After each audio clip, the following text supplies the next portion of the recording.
Herkese salam. Bu videomda sizlere informatika 2-ci sinif kiçik summativ qiymətləndirmə 1-in izahını təqdim edəcəyəm. Gəlin görək burada nə deyir? Birinci sualda yəni deyilir ki, canlı obyekti müəyyən edin. Maşın cansızdır. Yəqin bunu bilirsiniz. Bu aidiyyət yoxdur. Saat da cansızdır. Dağ da. Burada B variantıdır. Yəni sərçə canlıdır. 2-də hansı bəddə cansız obyektlər sadalanıb? Cansız deyir. Stul cansızdır, amma balıq canlıdır. Ona görə bu variantı heç baxmırıq. Eynək cansızdır, divar cansızdır, dəvə amma canlıdır. Ona görə bu variantı da atırıq. Bulut cansızdır, qazan cansızdır, qapı cansızdır. D-də amma oğlan canlıdır deyə D variantı da gedir. Burada cavab C variantıdır. 3-də xassələrinə görə obyekti müəyyən edin. Canlıdır. Canlıdır deyəndə gəmini də atırıq, dəftəri də atırıq. Qanadları və dimdiyi var. B-də ola bilər, D-də ola bilər. Suda üzür. Xoruz bilirik ki, suda üzmür. Burada B variantıdır. 4-də əlamətlər hansı obyektə aiddir? Zolaqları var. Zolaqları deyəndə artıq bu variantların üzərindən xətt çəkirik. Qalır C və D. Qotazı yoxdur. Qotazı yoxdur deyirsə C deyil, D-dir.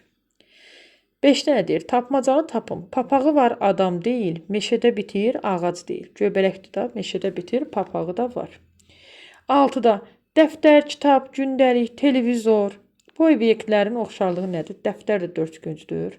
Kitab da dörtgöncdür. Gündəlik də dörtgöncdür. Televizor da dörtgöncdür. Deməli, forması. Formaca oxşardılar. 7-də hər sırada nizamı pozan obyektin üstündən xətt çəkin. Gəlin baxaq, görək hər sırada. Balıq, gəmi, dağ, qayıq. Balıq, gəmi, qayıq çaya aiddir, dağ yox. Daha doğrusu suya aiddir. Yəni suda olur. Balıq da, gəmi də, qayıq da. 2-cidə zambaq, lalə, nərgiz, palıd. Zambaqda güldü, lalədə güldü, nərgizdə güldü, palıd amma ağacdır. 3-cüdə it, pişik, tülkü, inək.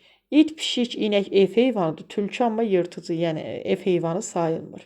Axırıncıda dəniz, günəş, bulud, ay. Dəniz, bulud, ay səmada olur. Günəş, bir dəqiqə bunu düzəldək. Daha doğrusu günəş, bulud, ay səmada olur. Bunlar səmada olur. Dəniz amma yerdə, yəni quruda olur. Dənizin aidiyyatı yoxdur. İndi isə davam edək. 8-də obyektlərə ümumi ad verin. Çarpayı, nədir bu? Tava. Çarpayı yataq otağında olur. Tava mətbəxdə olur. Televizor isə böyük otaqlarda, yəni zalda belə deyək, qonaq otağında olur. Televizor, onda yəni buna mebel. 3-ü də mebel. Tava mebel deyil axı. Mebel olmayacaq. Ev əşyaları, bəli, 3-ü də evin içində olur. Texnika. Televizor texnikada, amma tava deyil, texnikadır. Mətbəx əşyaları, burada yalnız tava mətbəx əşyasıdır. Ona görə də burada cavab nədir? B variantı. Sonra 9-da sual işarəsinin yerinə hansı fiqur olmalıdır? Gəlin baxaq. Dairə, düzbucaqlı, sonra bu üçbucaq deyək də buna. Sonra bu xəttdən sonra nə gəlir? Yenə dairə, düzbucaqlı, dairə. Bax, dairədən yenə təkrarlandı.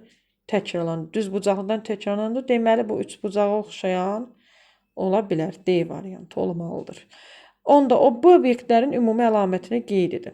Kirpi də tikanlıdır, qızılgül də tikanlıdır, kaktus da tikanlıdır. Torpaqda bitir deyəndə kirpi bitmir ki, bu aidiyyəti yoxdur. Yarpaqları var deyəndə kirpinin yarpağı olmur.